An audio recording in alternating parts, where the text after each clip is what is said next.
What? Master Adam and Master Franz, they went back to the country people. Jane pulls her bucket from the well. Her sleeves are pushed up and her muscles roll under her skin. But they killed them. Who? The country people killed Master Adam and Master Franz. And why should they trust them, I wonder? Master Adam and Master Franz are faithless. They had their heads beaten with clubs until they were dead. She splashes water on her flushed cheeks. Ellis, she says, putting her wet hand on my arm. Upriver there is a place where the water is shallow and slow, and Rowan says the country people let us be. Come with me. We can swim.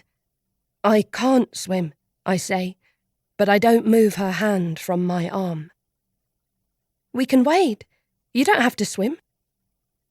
Her eyes are bright, and I want to please her and be naked with her in the water, but I shake my head. Master Collins says I must tend to Mistress Collins. She's unwell. Jane rolls her eyes. Again? I reproach her with my frown, but then I can't help it, and smile, waving as she walks the buckets back to her house, and then, I suppose, to go swim, perhaps with Rowan, though yet she is too old to be playing naked with boys. We are both too old. In a year or two we could be married, and yet still she plays like a child. At home I was lost. I had lost everybody, and everybody was lost to me. Here I have food to eat. Some complain it is not enough, but it is enough for me. Here I have a home with Master and Mistress Collins. I have Jane. Here it is beautiful. I don't know if we had a good life when I was small. I know that the things I worry about now, like food and warmth, are not things I worried about when I was small. Then I only knew about the things they told me, and they didn't tell me much. I remember once that Papa brought me with him to haggle at the meat market, and he bought me roasted chestnuts and said not to tell Mamma. When I asked why not, he didn't answer. He only smiled and tugged me along the quay to look at the birds riding the wind. I know now that we didn't have the money for chestnuts, and he didn't want Mamma to be angry with him. I don't know why Papa had to leave to come here. I don't know why he believed it was his only choice. Sometimes we bought the good flour, the fine white sugar. Sometimes we made marzipan or cakes.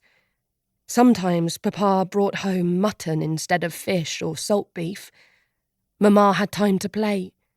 She would kneel on the floor with me and play kings and queens with the small toy people Papa whittled. Or she would play cracked cradle. I remember when she taught me Jacob's ladder. I tied my finger in a knot by accident, and Mamma giggled at me like she was small. But then Mamma would never play. We never had honey or cream for our porridge anymore. Mamma took in the little girls from the room above us for pay, and she bent over her bone lace by the rushlight late, after I was supposed to be asleep. And though yet there were times she wasn't doing work, she would only sit and stare and rub her calloused fingers together. Papa said there was a place for him on a ship. He said we could follow him later, when he had land and a house. He said it was the only place we could ever hope to own land and not always pay rent. He said maybe he could get out from under debt. Finally. Mamma cried. She didn't want him to go. She was afraid to be without him. What if something happened to him? What would she do? Where would we go? I would push my cold toes into Franny's legs and listen to them argue. Franny slept through it, like she always did. She slept deep and hard, even when I had bad dreams and woke up screaming. And then, some number of months later, Papa was gone. Our house has no roof yet, only walls. A length of canvas covers the frame, but sun streams.